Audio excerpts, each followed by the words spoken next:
नमस्कार. ग्रामप्रभा 24 तासच्या बातमीपत्रात सर्वप्रथम सर्व दर्शकांचं स्वागत.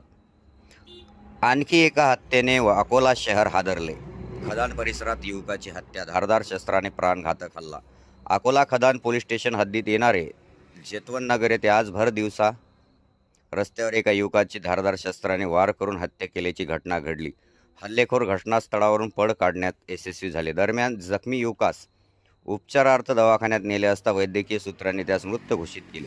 प्राथमिक माहितीनुसार आज रविवार मृतक करण सितोळे हा सुट्टी असल्याने घरीच होता. मात्र आठवड्याभराचे मजुरीचे पैसे आणण्याकरिता घरातून बाहेर जात असल्याचे त्याच्या आईस सांगितले. त्यानंतर तो मजुरीचे पैसे आणण्यास बाहेर पडला. मात्र थोड्याच वेळाने त्याच्या आईला त्याने फोन करून सांगितले की मला काही युवक मारहाण करीत आहे, तू मला वाचवायला ये.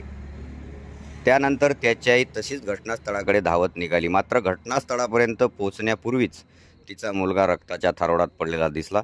यानंतर परिसरातील नागरिकांनी करण यास शासकीय वैद्यकीय महाविद्यालय येथे उपचारार्थ भरती केले. मात्र तेथे वैद्यकीय सूत्रांनी त्यास मृत घोषित केले. दरम्यान मारहाण प्रसंगीचे क्षण परिसरातील एका CCTVमध्ये कैद झाला आहे. पीडित करण यास 3 ते 4 युवक मारहाण करीत असल्याचे CCTVमध्ये स्पष्ट दिसत आहे.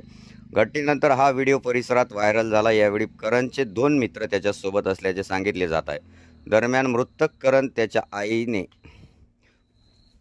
करण हा कोणाच्या लेण्यात न देण्यात असलेला सरळ मार्गी मुलगा होता.